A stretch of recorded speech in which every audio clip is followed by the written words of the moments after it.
Okay. I'm only here for the party. Trust me, we're just getting started. The sound, the vibe. I feel so alive. You're only here for the party. And we're back. But please, everybody, welcome to the stage Outi and Jakob. They're going to give us, again, a sneak peek and teach us a thing or two about how to do modern marketing measurement. Take it away, guys. Thank you so much, and hi everyone. You've made it to the halfway point of SuperSummit, so congratulations. So we, as said, we're going to be talking about modern marketing measurement, and I am Outi from Supermetrics. I'm the lead marketing analytics strategist. It's a long title, and with me is Jakob. Hi everyone, I'm Jakob. I'm an AI specialist customer engineer at Google. Great. And I'm coming live from Helsinki, and Jakob, I think you're in Germany, right? I'm at home in Berlin, yeah. Yeah. So let's first start with a quick poll. So we just want to know, how confident do you feel in your organization's marketing measurement framework? From a 1 to 5. So 1 being you're totally winging it, you have no idea what's happening, to 5 being you're totally confident, you're winning in marketing measurement. So let's see what answers we're getting there. We can check those a little bit live. Let's see what's happening. Yeah, we're going to see the results once the poll has ended. So keep on responding to that. But more often than not, we're assuming that it's somewhere in the midway. You are probably doing some measurement, but you're not totally confident. And that's the reason why we're here today. So we can get started on our presentation. Oh, we're seeing some, yeah, as we guessed, 50% Nice. almost say 3. Perfect. So, Jakob, go ahead. Cool, thanks a lot. So yeah, interesting to see that most of you are sort of confident, but still have some way to optimize. Also would love to hear some opinions in the chat of the ones that feel super confident on your opinions on our insights here, of course. But what you'll gain from today's session is a couple of things. So first of all, we want you to rethink and reimagine your measurement. So I expect that you're all marketing pros, but we really want to focus on how you measure the success of this marketing effort and actually reimagine and challenge your status quo. Then secondly, the goal of this reimagination of your measurement should be really embracing a holistic view on your entire marketing system, right? We want you to explore really a multifaceted approach across all your channels, and that helps you to understand which investments you have to take, you have to make where. That really unlocks new potential in your marketing, right? Insights you can use to innovate within your team, within your entire marketing operation, to make the right investments in the right channels and see the right results. And we want you finally, with these innovative results, to then become a thought leader as well, right? Because if you can, if you unlock this potential, you can actually lead with confidence and empower your entire organization and organizations similar to you to actually take an innovative approach in marketing measurement. So I hope you're excited for that.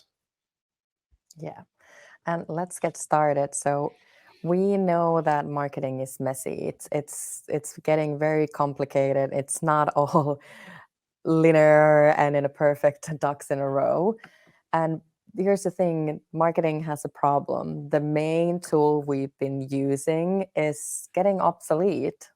Like, the reality is there is no funnel. You can't get your customers to go nicely from A to B, from awareness to purchase in a nice fashion where you've gotten them to see all of your creatives in the right order and all of your ads. It's not the reality. That's not what happens. Customers don't know, and in reality don't care about your funnel.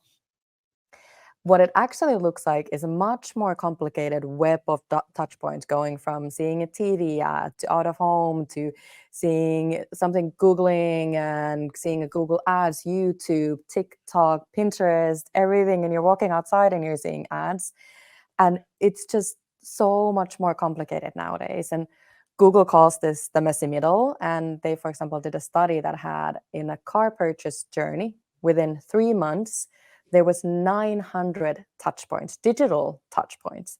So that's a huge amount of touch points. And each of these customer journey is very unique. Of course, if you're selling ice cream, it's probably a little less complicated, but the more complicated purchase path, it's insurance or cars, it's just gonna expand, and everyone has a very unique way of doing it. So on top of that, it's just completely messy and the landscape is constantly changing. We had a little bit talk earlier on Ansi about the uncertainty of third-party cookies and different regulatory changes. What is happening in generative AI? So we know there's a lot of very interesting things. We're gonna touch a little on AI today as well, but it's just ramping up.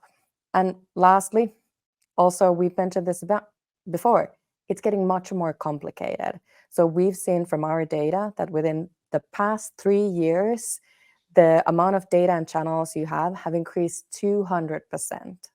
And I've been in marketing for the past 10 years. And when I started, even Instagram didn't have ads yet. So it's become just more and more and more complicated. And it's just hard to now know which of your channels are performing the best. What are the short and long-term effects of those channels? We had good talks about that previously. And what is the true impact of marketing? So to get answers to those, what you need to do is embrace the messy. It's a chaos, but you just want to embrace it with the help of data. And your data quality affects the quality of your results. So nicely said, garbage in, garbage out. And I have a real life example. So imagine you're someone living in Finland, I don't know, like me, and you want to go somewhere warm in January, because let's be honest, Finland is not known for its warmth in January or sunshine. So you're like, hey, I know Vietnam is warm. I'll just go to Vietnam. And you almost end up in north of Vietnam in these beautiful places you've Googled and seen, like it's amazing. But you happen to find out that actually it can be only plus 14. So it's not that actually warm in north of Vietnam. So you got more data points and you ended up somewhere warm, but there was a big mistake of having some data points and making the wrong decision of ending up somewhere cold when you actually wanted to go enjoy the sun and warmth. So data quality affects your results. And that's why you need to ensure your data foundation is set. So you've seen already this today about the data collection. You have to get all of your sources. Everyone has their own needs, all the marketers. Go into the data integration. So managing that data, making it fit for with custom fields or data blending. And then pushing it to a data destination, so unified storage, and then doing the analysis with that. So you as a brand want to own this setup. The reality is that you can't trust others with your data. And reality is also that the platforms you're using for marketing have limited capabilities of storing your data. So you need to own your data foundation. And by owning your data foundation, you can master marketing. And the flexibility that data foundation setup will give you, it gives you the freedom to execute and test multiple measurement strategies. So you have all of this setup, and then you can just plug in a way, because you have all the quality data in the world you need, and then you can start testing and learning. And we're now going to look more what measurement and use cases your brand should be doing that will drive towards the right decisions. And a lot of the things we're going to show you are based on Google's modern measurement playbook, which I recommend to read. It is quite long and quite technical, so this is like the overview of that in a simplified way. And if we start looking at it, we all probably know that measurement strategy is a long journey. So if you're starting from almost zero, so if you were one of those who answered 1 or 2 with like, I'm not sure if we know what we're doing, the first level would be knowing your channel specific performance. So what strategies are delivering value within a specific channel? So you're developing a more clear framework and your first source of truth. Then once you know that, you go to the level 2, which is then more about what is each channel's individual contribution, and moving on to a cross-channel measurement strategies and creating a better source of truth. And once you have that, then you can step on to strategic planning, looking into the future from the data you see from the past, and start calibrating your measurements. And we'll start with level 1 because that's always where we start, with the channel-specific performance.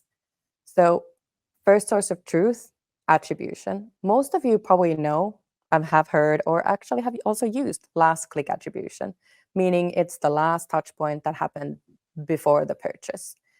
But that is just the last. And as we saw, it's very messy, the customer journeys. So in reality, what you should be doing is assigning credit to different touch points in the customer journey leading to the conversion. So more of a data-driven aspect to that.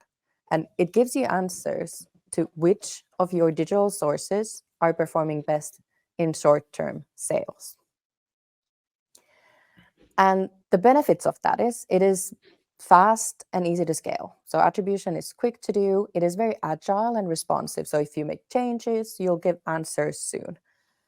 It can give you very much real-time insight, and it facilitates optimization on a campaign and channel level.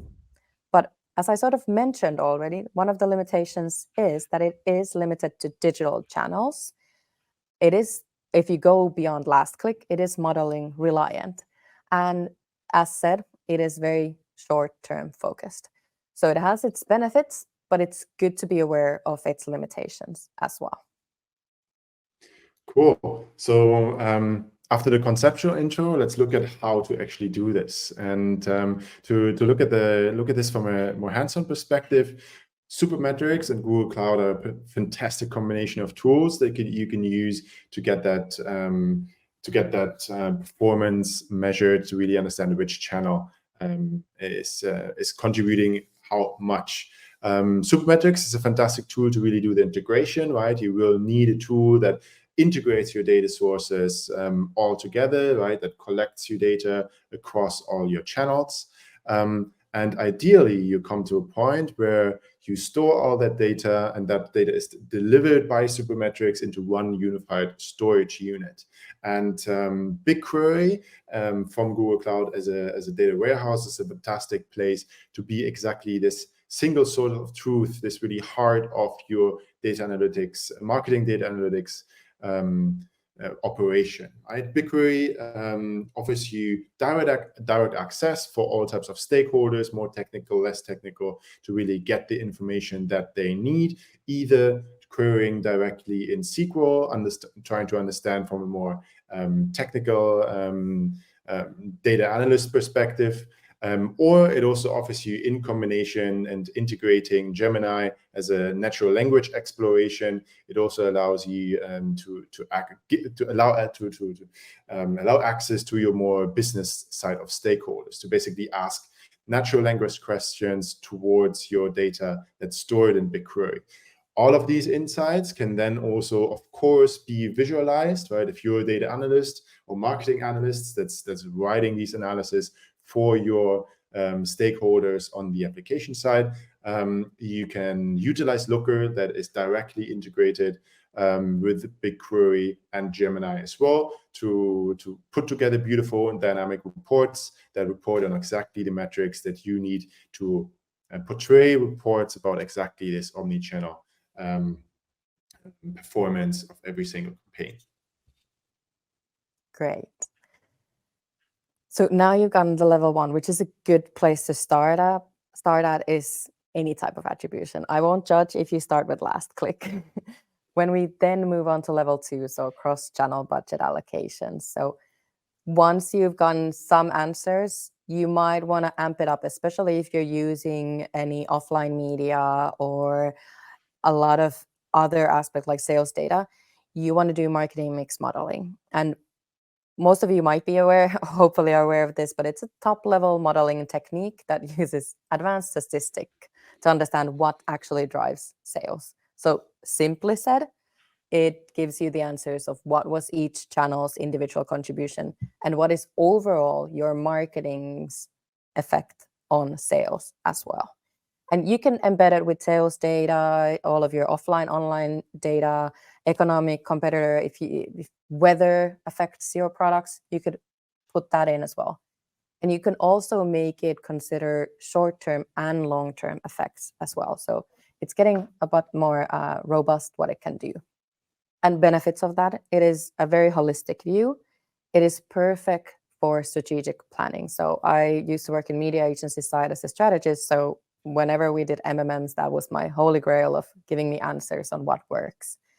You can give, as I said, the longer term view. And from that, you can create a scenario analysis. So if I would put my budget this way, what would be the estimated effect of that? And it doesn't require user level data. But limitations, it requires extensive data. So hopefully at least past 2 years of data. It relies on correlation and it requires expertise. So it can be, you either need partners to do that or expertise within your own organization. Awesome. So let's take a look at how to implement this again with Supermetrics and Google Cloud. So first we looked at how to report on your different channels and the performance per channel, right? And now we're trying to find out how to actually allocate our budget, right, with marketing mix modeling. So marketing mix modeling can be done at increasing in different types of complexity.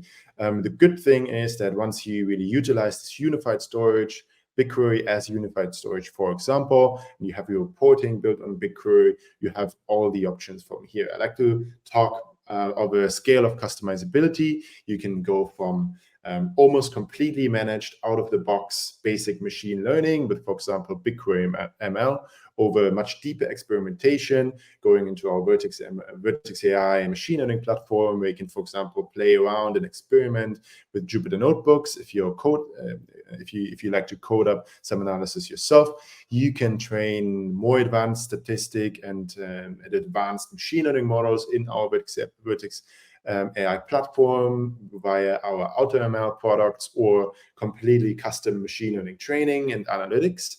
Or you can rely on self-hosting of an open source framework or other marketing mix modeling frameworks like Meridian and others. All of these analyses, once they're done in whichever complexity that you want to run them and that your teams allow, you can again report on all of this using Looker, which is integrated across the board.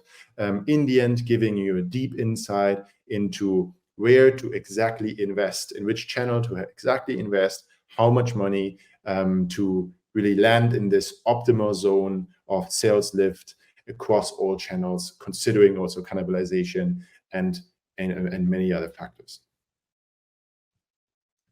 Great. So now you've seen like the 2 levels and you have a lot of answers already once you get to this stage, but you want to start looking a little bit ahead and maybe making it a little bit more robust. So you want to unleash the power of incrementality experiments.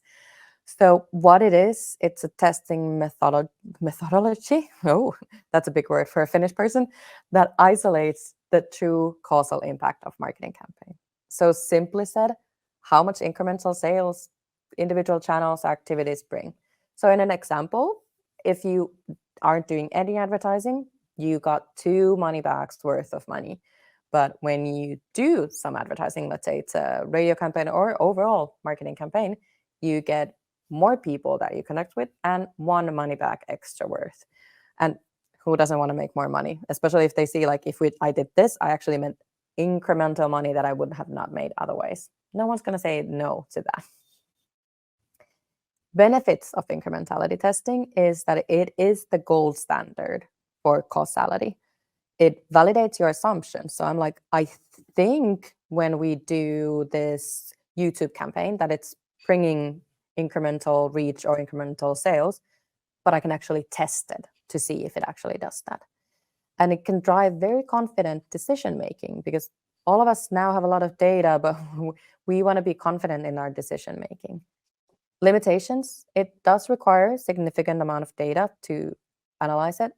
It is harder to scale, because in reality, if you test, let's say, YouTube campaign, you test it in September in UK market with campaign like back to school campaign.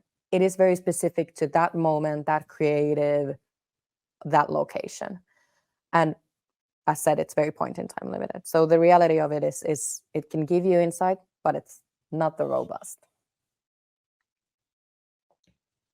Oh, sorry. Right, yeah. So these incrementality experiments, in the end, you build on, again, your first unified storage, reporting on top of that, robust modeling based on your own models or out-of-the-box models, all in one platform. And in the end, these incrementality experiments really circle all around Looker. So Looker is your reporting tool that allows you to show comprehensive real-time insights in what's going on in real time and experiment with that data. It allows you to maintain governance and maintain governance standards across these investments, and it does also allow universal access across skill profiles. That means that not just the data scientist or the marketing analyst that's very deep in the marketing mix models can run these experiments, but with Looker and unified storage and modeling platform fed by Supermetrics as a data integration tool, allows also business users and decision makers to really play around with this data themselves and optimize budgets and simulate scenarios, which is, of course, extremely nice for strategic planning across the board. Great.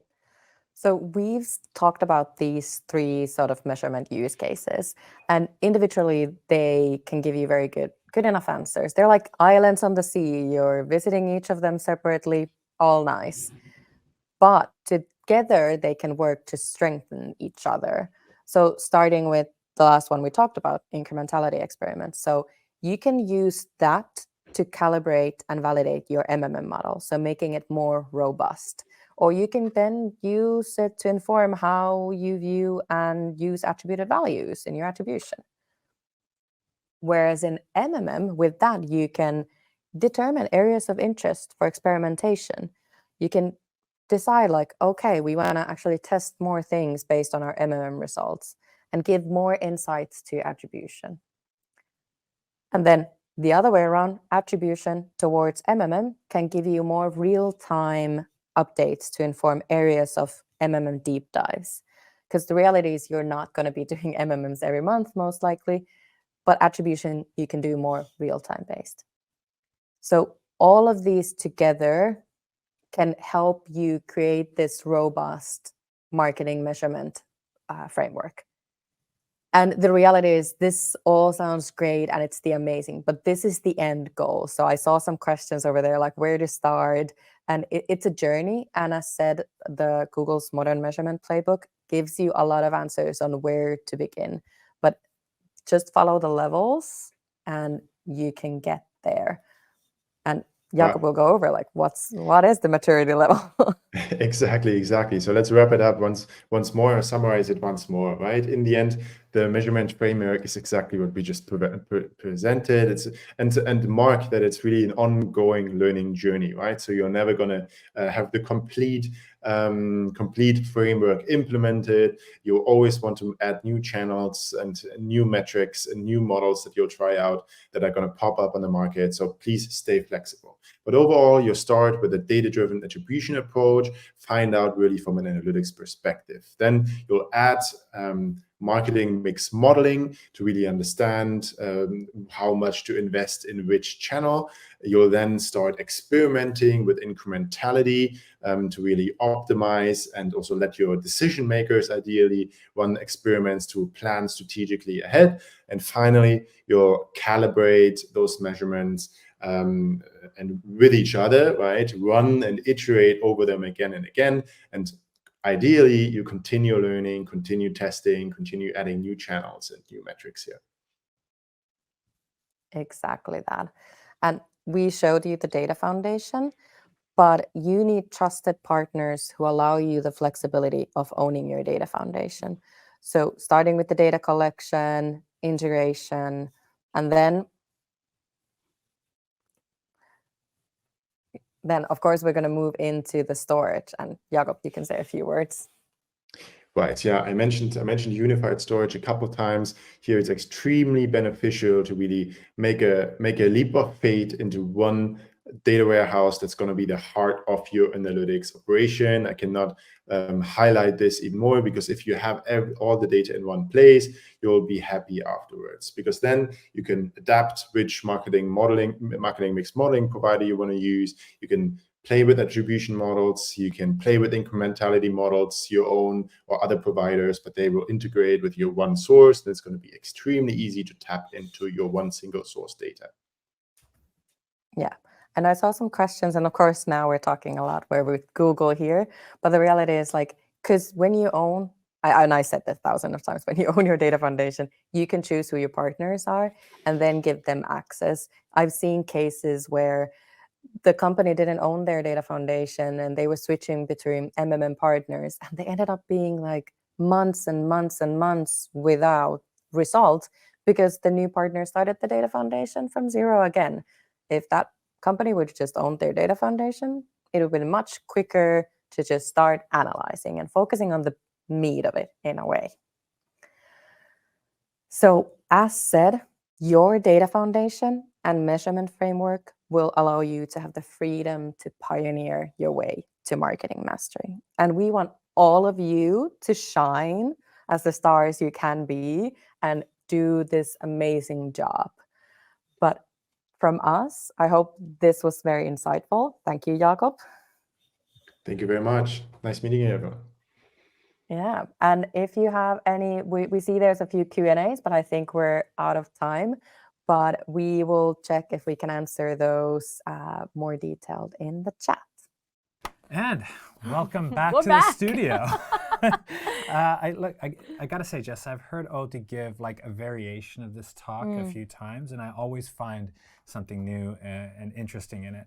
And yeah, you know, she's so good. Yeah, and like Outi mentioned there, you know, we may not have time to take all Q&A live in these sessions, but do keep putting them in. We're recording them all, and we can always follow up at a later date. So do put them in. But speaking of that, about that session, you know, this time my key takeaway was that it was mostly around your journey to marketing maturity, and that's something we encounter with our clients time and time again. You know, our clients join us at the very beginning of their marketing maturity often, and then gradually start evolving through better data foundations and stronger measurement practices. Yeah, exactly. And you know, speaking of customers, it's really wonderful to see so many of our customers being community champions. I think we're at 205. I'm so excited about this. I can't wait to do this raffle. Also, I don't know if we mentioned, we are posting all of the content in the community as well.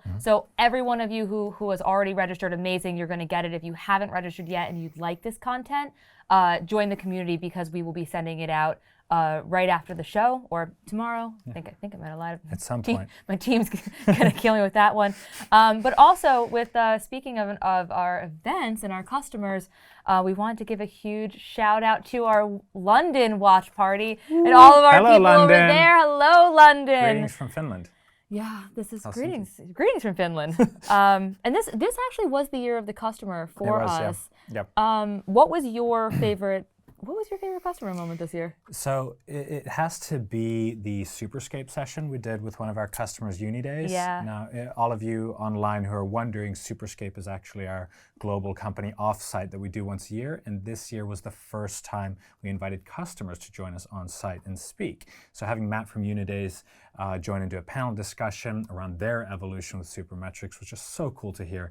It's amazing to actually be physically in the same space to hear it. Yeah, that was amazing. And shout out to Sarah Towers if you're watching, amazing CSM on our team who did an incredible job hosting that session. And while we don't have Unidays to share their marketing maturity journey, got it. You got it better right this time.